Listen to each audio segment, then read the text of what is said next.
فاتح على حسابك والله.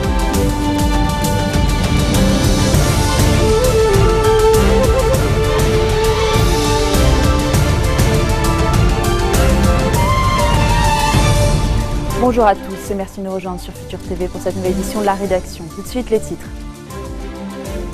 Au moins 60 morts et 72 blessés, c'est le bilan de l'attentat meurtrier survenu à Hilla au sud de Bagdad. Un camion piégé s'est fait exploser à un checkpoint à une heure de pointe. Le groupe État islamique revendique l'attaque.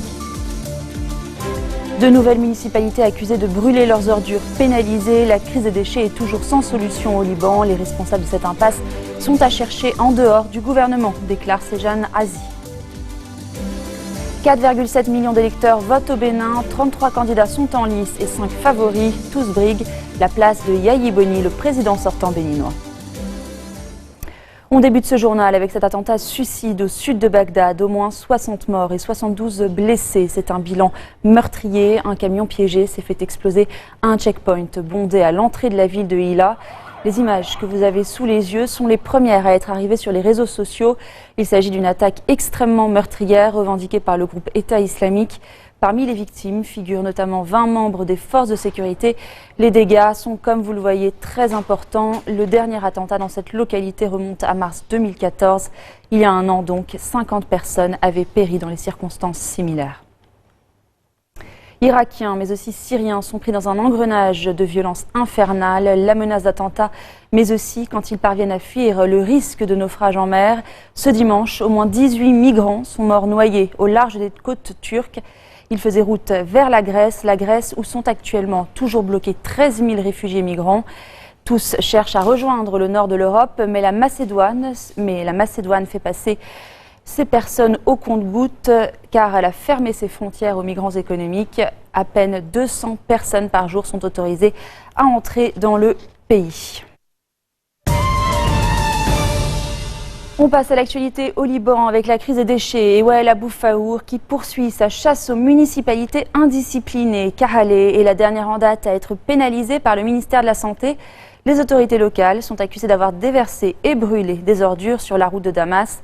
Comme Kahalé, une centaine de localités du Mont-Liban ont été sanctionnées depuis le début de la crise, et ce alors qu'aucune solution sérieuse n'a encore été avancée par le gouvernement.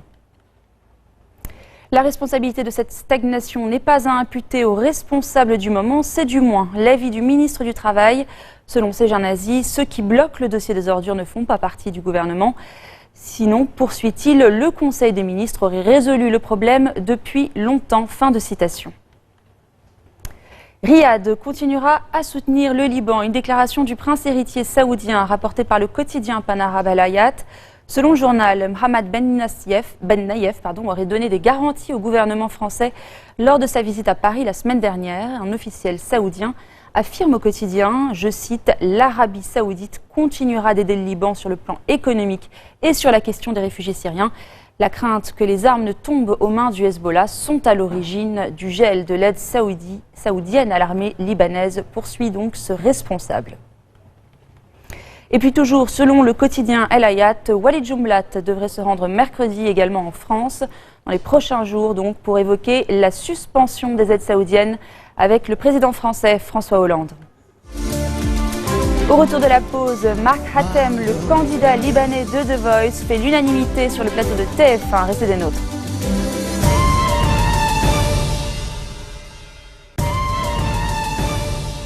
Après 8 mois de captivité, ils sont enfin de retour chez eux. Les 2 otages italiens du groupe État islamique libérés vendredi se sont posés à l'aéroport de Rome ce dimanche. Gino Policardo, 55 ans, et Filippo Calcagno, 65 ans, avaient disparu l'été dernier à l'ouest de Tripoli.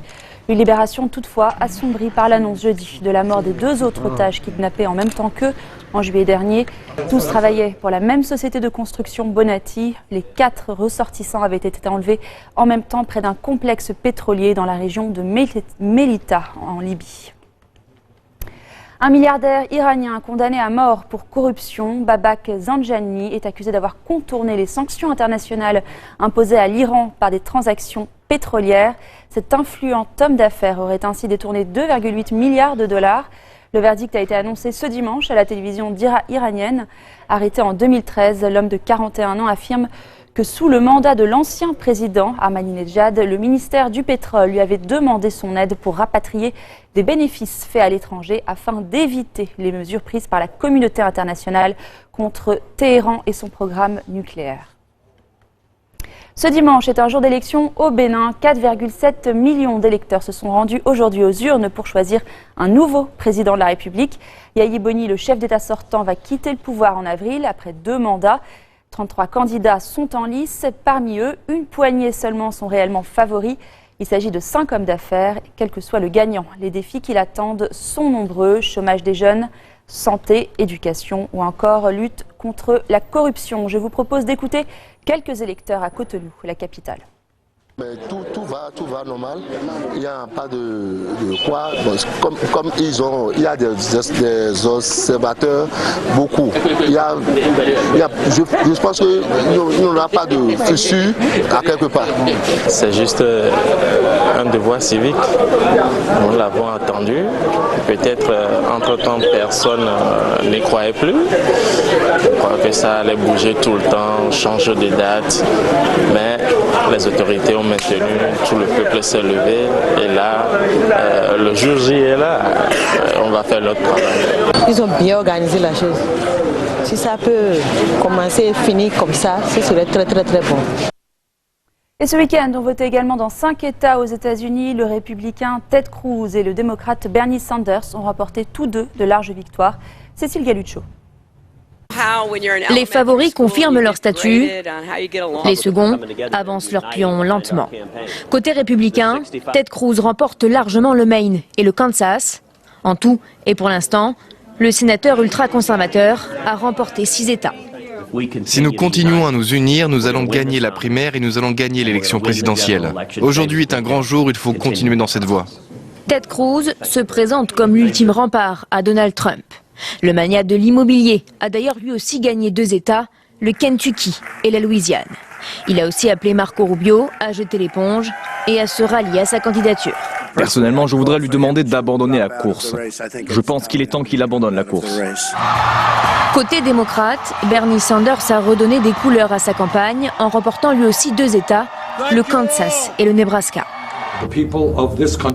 Les gens de ce pays sont fatigués de l'establishment politique et économique. Ils veulent un vrai changement dans ce pays. Quand je vois les votes que nous recevons, ça veut dire qu'on est dans un bon élan et qu'on est sur le chemin de la victoire. Une victoire en demi-teinte car l'ex-première dame a remporté la Louisiane, l'État le plus important en termes de délégués. Pour autant, rien n'est gagné pour Hillary Clinton. Je suis reconnaissante envers tous ceux qui nous ont soutenus. Mais maintenant, tous les regards se tournent vers le Michigan. Le Michigan, ce sera mardi, avant une prochaine journée cruciale, celle du 15 mars. Un nouveau Super Tuesday, lors duquel 5 États importants s'exprimeront, notamment la Floride. On termine ce journal en musique avec la prestation remarquée hier soir de Mark Hatem, la nouvelle recrue libanaise de The Voice. Hier soir, le jeune homme de 25 ans a conquis le jury du célèbre crochet de TF1. Il s'est qualifié avec une reprise de Take Me to Church de Hozier. Architecte de profession, il est aussi champion du monde de karaoké et c'est le chanteur Garou que Mark Hatem a choisi comme coach. On écoute. I'll worship like a dog at the shrine of your life.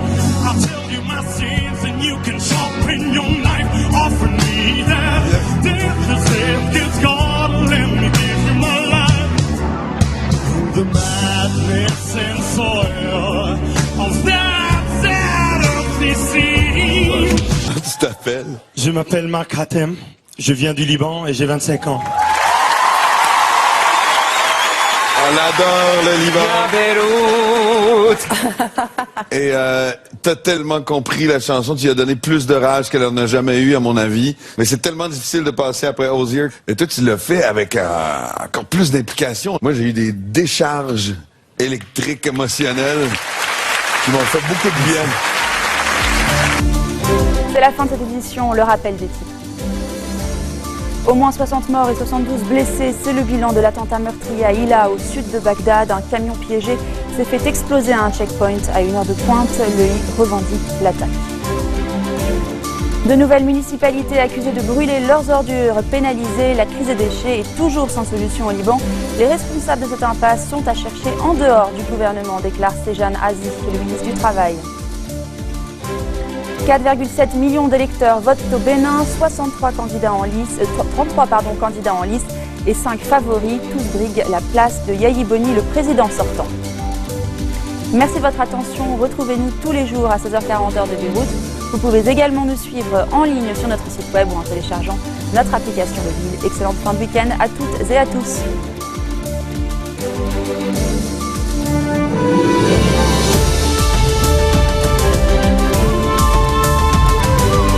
واليوم فاتح على حسابك والله.